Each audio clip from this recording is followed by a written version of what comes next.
leí en el diario La República una nota que después advertí que no había tenido ninguna repercusión o no había tenido, no ninguna, no había tenido mayor repercusión, que es una denuncia efectuada por la diputada provincial Fernanda Espinosa acerca de la venta de un archivo con información de 120.000 ciudadanos de la provincia de San Luis que había sido seguramente objeto de un hackeo a la red, de un ataque digamos, al sistema informático de la provincia.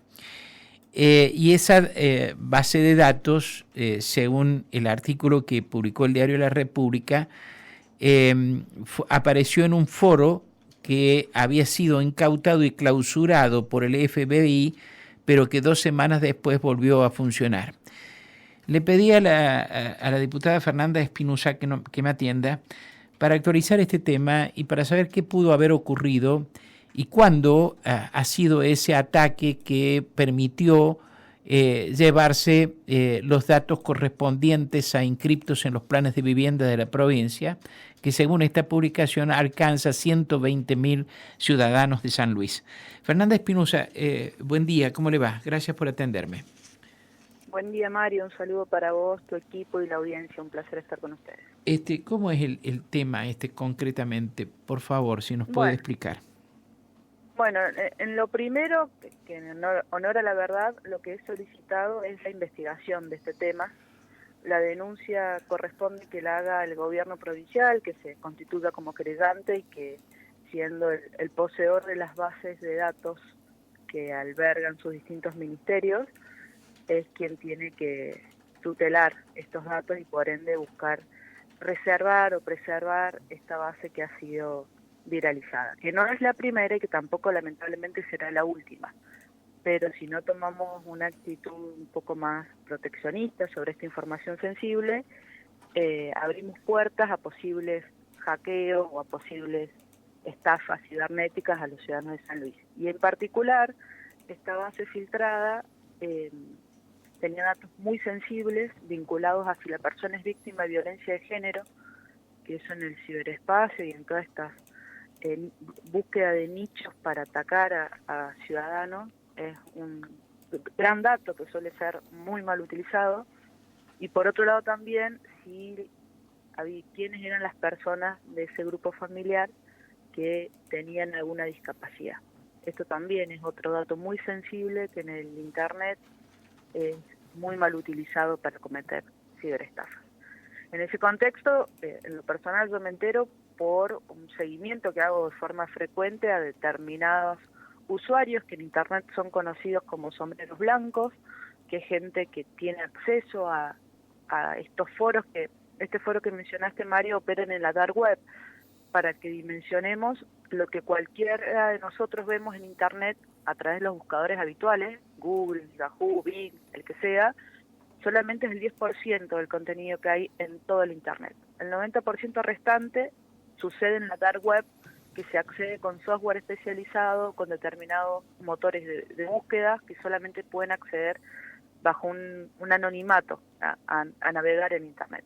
Uh-huh. Bueno, estos a las personas e instituciones a las que yo sigo y monitoreo para ver cómo viene la filtración y demás temas, hacen público que en este foro al que hacías mención, un usuario, bueno, esto vino después en el informe que se solicitó que solicitó el procurador de la provincia, hacen público la venta de esta base de datos vinculadas al plan de vivienda con todos estos datos sensibles. En ese sentido, cuando solicito que se investigue, el procurador, tomando conocimiento tanto por las publicaciones en lo personal como las hechas por el diario y algún que otro medio que levantó el tema, solicitó a esta institución que había hecho pública la información, que avance con otra información que pueda dar un poco de luz sobre este tema, hasta mientras, como te decía, la provincia se constituya como denunciante, el gobierno. En ese informe que también solicité a quienes están administrando este monitoreo en Internet, bueno, nos dan más información, nos confirman que la misma base ha sido vendida en este foro. Uno ya anticipa que cuando Para que se entienda, este foro termina siendo un marketplace del Internet, del subinternet o de la dark web.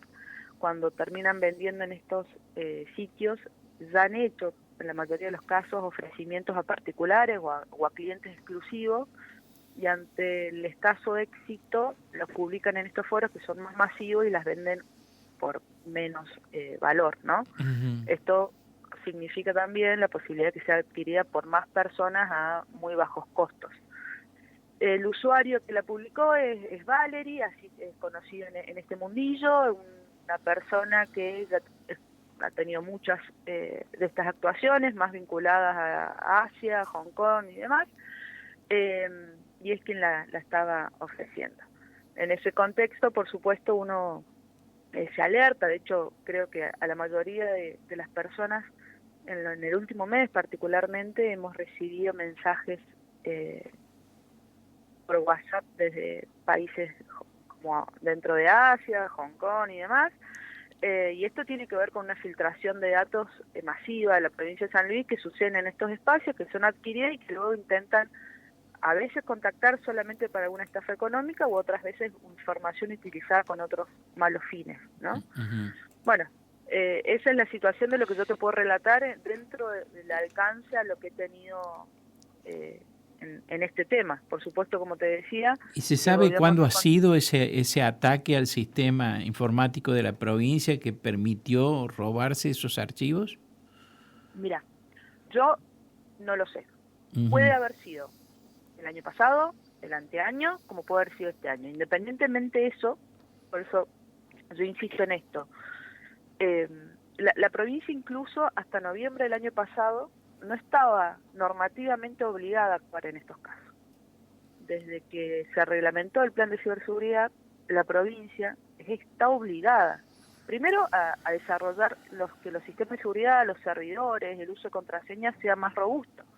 La filtración haya sido el año pasado, hace 3 años o este año, evidentemente fue vulnerada, ya sea porque los servidores no estaban correctamente protegidos a como van avanzando las amenazas. No digo que no esté protegido, lo que digo es van Claro. sofisticándose las técnicas, y para eso se requiere que un personal monitoree las nuevas técnicas sofisticadas y apliquen sistemas de seguridad que vayan de la mano con los avances, ¿no?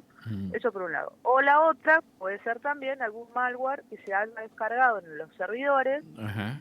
Y que esto terminó haciendo el robo de esta información, tanto por un problema de credenciales o de antivirus, como así también muchas veces estos son errores humanos, ¿no? Sabemos que un usuario que pueda tener acceso a ese servidor, si no fue cuidadoso en cómo fue ingresando, si su computador personal lo utilizó para ingresar a los datos del data center y luego se fue a un bar, trato de ser gráfica, Mario, pero si utilizó otra red de conexión, puede haber sido también la puerta de ingreso a estos hackeos. Son muchas las posibilidades sobre estos temas. Ujú. Y lamentablemente los hackeos van a seguir sucediendo. Lo que sí, las normativas que estamos buscando instalar para San Luis es que justamente estas bases tengan mayores y mejores barreras de protección. Al mismo tiempo, con una gran campaña de concientización, no solo a todos los ciudadanos de la provincia, porque en esto tenemos que ser muy cuidadosos, hasta a veces, justo ahora se viene el fin de semana largo y uno ya empieza a advertir y a hablar que quienes puedan irse de vacaciones o hacer algún viaje, todos los hoteles hoy te piden el número, la fotocopia, una foto del DNI. Y esto los ciudadanos nos tenemos que robustecer y decir que no es un dato que yo tenga que mandar. Y en el caso de que el hotel insista en recibir la foto del DNI, uno tiene que tomar algunas medidas antes de mandarla, tapar número de trámite, bueno, distintas recomendaciones. Porque estas fotos o este material realmente es muy valioso en Internet, y quien lo está juntando a través de un mensaje de WhatsApp no está siendo cuidadoso con los datos. Por eso hablamos también de una educación que toda la población tenemos que tener sobre estos temas para protegernos. Y volviendo específicamente a lo que le corresponde al Estado, luego la normativa de ciberseguridad, no solo la educación, no solo la protección, sino que también la norma indica que cuando suceden estos ataques, la provincia tiene que constituirse. Para eso tiene un órgano específico que es ad honorem, pero que son con distintas instituciones, para ver de qué manera se mitigan los efectos que esta filtración pueda tener y de qué manera se logra preservar estas bases de datos que se terminan filtrando y que luego son la puerta de acceso a muchos dolores de cabeza. ¿Cómo se Esto es lo usan? que estamos a la espera. El gobierno de la provincia debería constituirse entonces en denunciante de este hecho. Está obligado, me dices. Sí, la normativa indica que ante incidentes tiene que tomar todas las medidas necesarias para mitigar, preservar y prevenir. Y en ese contexto... Haya pasado cuando haya pasado. ¿No haya pasado cuando haya pasado. Por más que haya sido una filtración de la gestión anterior, por ejemplo, si lo queremos bajar a la política, por más que haya sido una filtración de la gestión anterior, la filtración en el foro se hizo pública el 14 de junio. Entonces, que se haya hecho pública el 14 de junio de este año en el foro no quiere decir que fue hackeada el 14 de junio de este año. Pues, como te digo, puede haber sido hackeada antes, pero sí se hizo pública su venta. Al hacerse pública su venta y tomar conocimiento, corresponde que el Estado, el gobierno, se constituya como querellante e intente y haga todos los esfuerzos dentro de la complejidad que es la persecución de estas situaciones, de proteger la base filtrada. Pero si, por ejemplo, entienden que es imposible dar con la preservación de esta base por la complejidad, por donde ha sido publicada y demás, sí lo que es urgente es que el Estado constituya la mesa de ciberseguridad, que está obligado por ley, como lo venimos pidiendo, al menos en la legislatura en el inicio de año, que se constituya los órganos de control sobre estos temas que van a monitorear, que van a prevenir, que van a mitigar, y que podamos hacer una campaña más activa en la protección de los datos. Vos sabés, Mario, que el fenómeno no es que viene creciendo significativamente, es exponencial. Y los otros días, cuando estuvo la ministra de Seguridad en la Cámara de Diputados, hablamos de temas, coincidimos que es exponencial, ella confirma que es el delito que va a tener el incremento máximo en todas sus formas y que al mismo tiempo va a dominar todas las agendas delictivas, porque esto no es un delito sí patrimonial, económico en muchos casos, pero en otros casos hablamos de delitos de integridad sexual infantil, ¿no? En el ciberespacio las formas de vulnerar a las personas son de todas las maneras, no solo es lo económico. Entonces, es un delito que realmente se empieza a constituir como grave, como importante, y independientemente de esta filtración tenemos que tratar de prevenir futuras y al mismo tiempo tomar mejores decisiones de educación digital, de robustecer a la comunidad y por supuesto a quienes administran estas bases. Y cuando digo administran estas bases no me refiero a los técnicos del data center, porque claramente ellos tienen una formación superior a cualquier media y que están muy competitivos en este ámbito. Lo que nosotros reconocemos, y de hecho en estas semanas lo he estado hablando con algunas personas del oficialismo del Ejecutivo, es que la manipulación humana de esta toma de datos es mucha. Y el ingreso en muchos casos, o el inicio del armado de esta base de datos termina siendo en un Excel, en una mesa de entrada, en una de las oficinas de Terraza. Claro, efectivamente. Ahora, Fernanda, no es que no te haya entendido lo que me has dicho, pero quiero saber, ¿cómo se utilizan, por ejemplo, todos estos datos robados y por qué se ponen a la venta y hay un mercado de esto en el mundo? Bueno, hay un informe de seguridad de Facebook de hace 2 años que dice que un ciberdelincuente que se dedica a el delito de grooming. Grooming es cuando una persona adulta abusa a través de medios digitales de un niño adolescente. Solo necesita este ciberdelincuente que se dedica a la manipulación de niños y niñas en Internet, solo necesita 14 minutos de chat con el niño a través de WhatsApp para lograr que el niño o la niña mande la primer foto o video en contexto desnudez. Es terrible. Esto, por ejemplo, te lo cuento porque en estos datos filtrados hay datos de niños y niñas, con nombre completo, con DNI, ¿está? Con ese dato puede incluso hacerse un trabajo de ingeniería social, que se conoce en este mundillo también, y acceder a los números de teléfono de los niños, ¿sí? Por otro lado, eso vinculado a las infancias y a la peligrosidad de que estén los datos de los niños y las niñas en Internet tan abiertamente. Por otro lado, en relación a los adultos, muchas personas que puedan estar escuchando les debe haber llegado un mensaje que decía: hola Mario, ¿cómo estás? Te quiero ofrecer una oportunidad única para que aumentes tu ingreso económico, porque en el medio de la crisis, que no es un tema que se desconoce a nivel mundial, cualquier persona está atento a ver cómo hace un mango más. Y han llegado mensajes a San Luis, yo conozco muchos casos donde les ofrecen participar de encuestas o o valorar productos a cambio de un depósito en mínimo, pero significativo en dólares. Y las personas, ante la tentación de aumentar sus ingresos, continúan en estos mensajes con quien les escribe del otro lado, fingiendo ser otra persona, y empiezan a ver datos más sensibles que luego pueden terminar en una estafa, o haciendo clic en algún enlace, el que sea, que les descarga en su celular o en su computadora un software que luego manipula de forma remota, es decir, a la distancia, el dispositivo de la persona, pudiendo entrar a home banking, a las billeteras virtuales, a un sinfín de opciones que puedan ser, mandar correos y demás. Y al mismo tiempo son datos que son utilizados luego para las técnicas de phishing. Phishing es otra es una de las formas más que hoy mayor cantidad de casos hay, que es a través de fingir alguna identidad de una compañía internacional, multinacional, hacen creer a la persona que le están dando alguna información importante vinculada a un tema que les importa, porque en esto insisto, hay mucha ingeniería social. Uno dice, esto no puede ser falso, me dice por mi nombre, yo soy cliente de este banco, yo soy cliente de esta empresa telefónica, yo viajé a tal hotel, yo en ese hotel estuve, digo, hay técnicas de mucho avance en ingeniería social que nos hacen creer que realmente estamos hablando con quien del otro lado dice ser, porque tienen información de nuestro pasado digital, ¿no? En eso uno a veces cae y termina siendo víctima, haciendo clic en enlaces, mandando o haciendo transferencias para obtener algún software que le permitirá hacer determinada valoración de un producto, y demás cuentos del tío, como se le conocen en este mundillo también, donde las personas, ante la necesidad económica y por supuesto al desconocer hasta los niveles de la información que circula en Internet de cada uno de nosotros, termina confiando en que del otro lado es real la situación. Fernanda, ¿cómo te va? Javier Mami te saluda.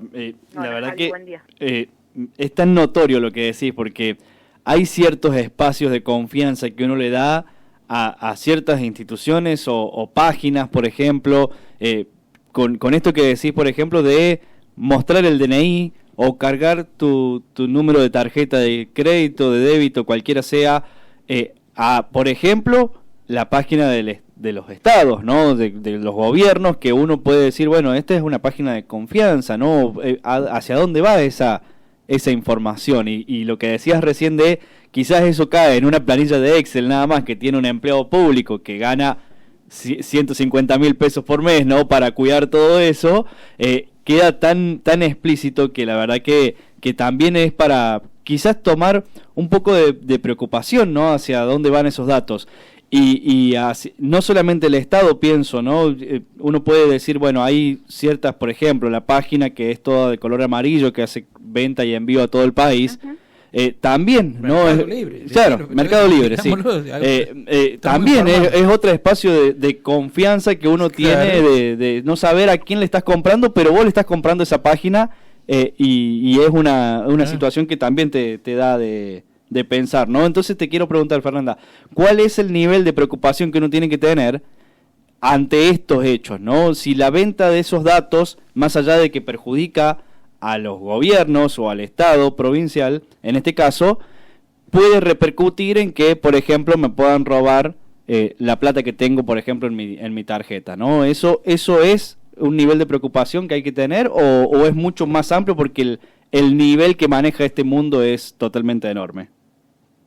Mira, solo por la filtración de datos, hasta como tenemos la información ahora, solamente la preocupación sería de la preservación de estos datos para evitar que avancen en contactar a estas personas y hacerlos caer, ahí sí, en el cuento del tío, haciendo clic, respondiendo o dando datos más sensibles vinculados a lo económico o a la integridad de sus hijos o hijas.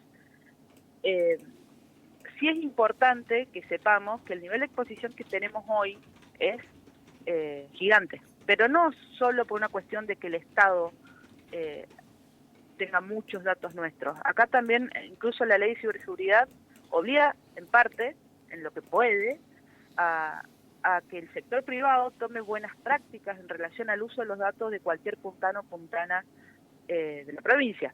Desde las universidades públicas, ustedes saben que incluso hay instituciones educativas que registran grupos sanguíneos de nuestros hijos. Que en algún momento no eran datos sensibles, pero que hoy sí, como están avanzando todo este tema dentro del ciberespacio, sí es un dato realmente valioso, muy valioso.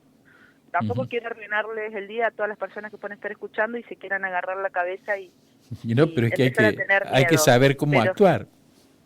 Pero sí es importante que empecemos a disminuir la información que vamos dejando. Yo hay algo que siempre le digo a los chicos en las escuelas cuando doy los talleres y es, seamos conscientes, porque uno dice, yo no tengo nada que ocultar.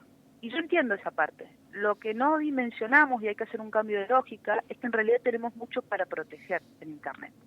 Nosotros en Internet no tenemos derecho al olvido. Esto quiere decir que cualquier persona que a sus 5, 6, 7 años, y ahí me decís, Fer, pero a esa edad los chicos no, si a esa edad los chicos están en Internet, sepámoslo, y también los están bombardeando con pornografía y ellos están en plataformas chateando con desconocidos. Esto ya hay que reconocerlo y hay que ocuparse. En ese contexto los chicos ya a esa edad empiezan a dejar información en línea, desde los clics que hacen en los sitios, a las fotos, videos que hacen, a incluso la cantidad de videos que simplemente sutean en el teléfono de mamá y papá. Eso va dejando un registro, una huella digital. Cuando ya las personas tienen un dispositivo propio y empiezan a constituir su personalidad a muy temprana edad en el ciberespacio, empiezan a hacer su CV, para que lo entendamos y lo dimensionemos. Hoy hay trámites vinculados, por ejemplo, a la visa, que llevan incluso una auditoría sobre la persona que la solicita en su huella digital. Y estas generaciones, que hoy son menores de edad, pero que en un par de años sean personas activas en el mundo laboral, también van a tener que pasar validaciones vinculadas a lo digital, porque hay un rastreo y realmente hay una gran y marcada huella digital en todo lo que vamos haciendo. Lo que nosotros tenemos que buscar es que esa huella comprometa lo menos posible nuestra privacidad, los datos sensibles que pueden ser utilizados para caer en estafas económicas, patrimoniales, o que expongan el honor, la privacidad y la integridad física de nuestros niños y adolescentes, y por supuesto también del mundo adulto.